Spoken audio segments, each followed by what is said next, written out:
Shalom, selamat pagi jemaat dikasih Tuhan. Bagaimana kabar Anda hari ini? Ya, harapan saya tentu kita semua dalam kondisi sehat dan baik. Ya, kita masuk di hari Senin, hari yang mungkin sebagian orang merasa hari yang berat karena habis libur ya. Tapi kita harus selalu bersyukur, setiap hari adalah baik, hari ini pun harinya Tuhan. Ya, mari pagi hari ini saya mengajak kita semua untuk kembali bersama-sama merenungkan firman Tuhan, supaya dengan firman Tuhan hidup kita, iman kita diteguhkan dan dikuatkan. Kita percaya firman Tuhan inilah kebenaran yang memerdekakan kita, yang menjadi penolong bagi hidup kita. Firman Tuhan, pedoman bagi hidup kita, bahkan yang menuntun dan menerangi setiap langkah hidup kita. Mari sebelum merenungkan firman Tuhan, kita akan berdoa supaya Tuhan yang mengurapi, Tuhan yang menyingkapkan, dan Tuhan juga yang akan membuat kita bisa menangkap dan mengerti akan kebenaran firman-Nya. Mari kita berdoa. Bapa di surga, pagi ini kembali lagi kami datang ke hadirat-Mu. Kami mengucap syukur atas segala berkat, atas segala rahmat, anugerah, atas segala kebaikan Tuhan. Begitu besar kasih setia-Mu, penyertaan-Mu, bahkan juga pertolongan Tuhan atas seluruh hidup kami. Terima kasih ya Tuhan. Pagi ini kami akan merenungkan firman-Mu. Mari Tuhan, singkapkan dan nyatakan kebenaran firman-Mu. Urapilah kami ya Tuhan, sehingga kami bisa menangkap akan pesan Tuhan, menangkap rema yang dari Tuhan, mengerti kehendak Tuhan, dan melakukan firman Tuhan dalam hidup kami. Terima kasih ya Tuhan. Dalam nama Tuhan Yesus, kami bersyukur dan berdoa. Amin. Mari sama-sama kita buka Alkitab kita.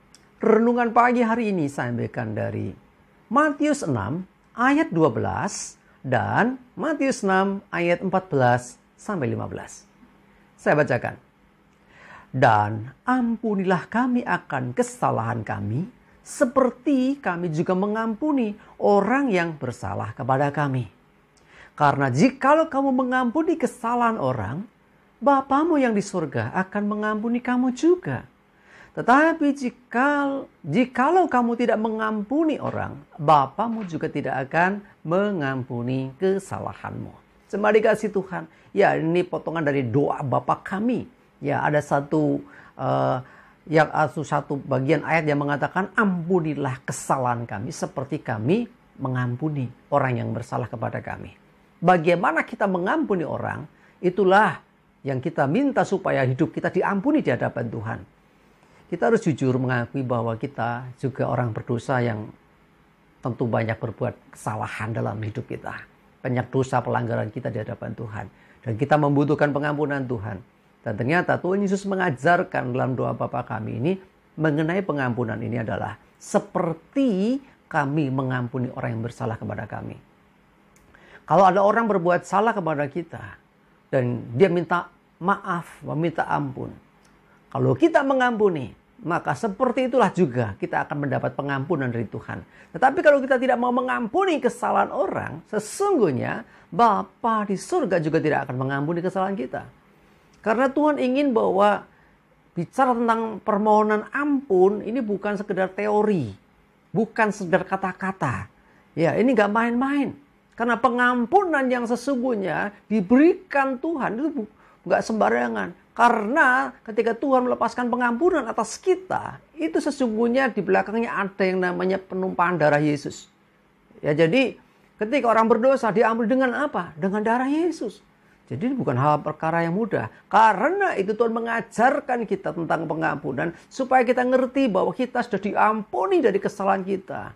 Kita pun harus bisa mengampuni orang lain. Kalau kita tidak bisa mengampuni orang lain, teman kita, saudara kita, keluarga kita, siapapun itu, ya, kalau ini bukan masalah soal benar salah, sekalipun yang salah orang lain.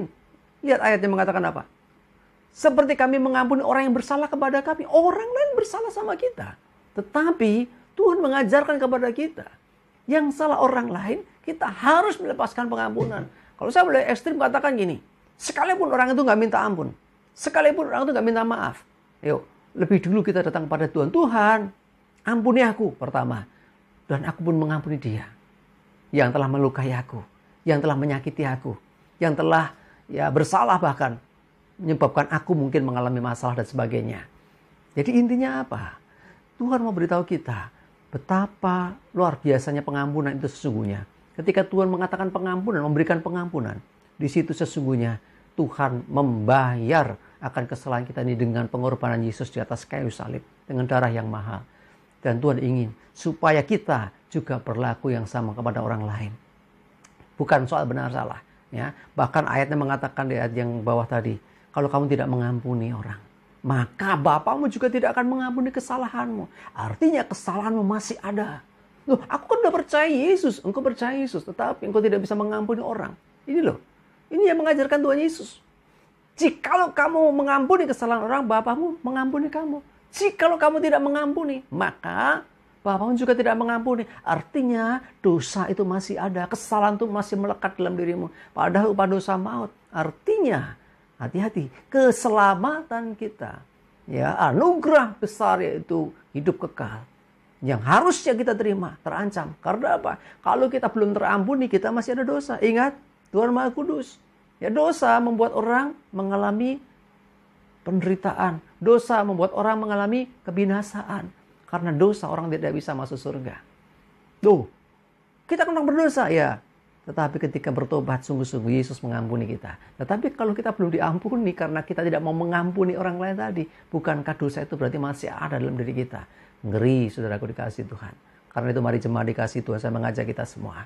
Siapapun orang yang menyakiti hatimu, melukai hatimu, siapapun orang yang sudah mengecewakan engkau, yuk belajar. Ya, tidak usah menunggu dia datang minta maaf. Kita mulai dulu di hadapan Tuhan. Rendahkan diri minta ampun. Bila perlu, kita datangi. Ya, kita nyatakan kita dulu minta maaf. Maaf, mungkin aku sudah mengecewakan dan sebagainya lah. Ya, entah gimana caranya.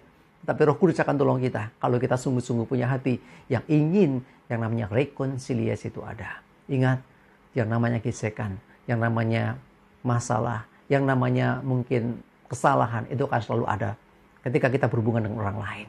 Ya, tidak ada orang kebal. Kita, saya termasuk pendeta pun bisa juga mengalami yang sama. Intinya mari kita sama-sama merendahkan diri. Pertama di hadapan Tuhan. Dan kemudian yuk kita bereskan dengan orang-orang yang berseberangan atau yang bergesekan dengan kita. Dengan mengampuni, maka kita pun diampuni. Amin. Kita berdoa. Bapa di surga, terima kasih untuk firman-Mu pagi hari ini ya Tuhan, mengajarkan kami betapa pentingnya pengampunan. Dan biarlah kami belajar Tuhan, untuk kami juga melepaskan pengampunan atas orang-orang yang mungkin dia melakukan kesalahan atau justru kami yang salah.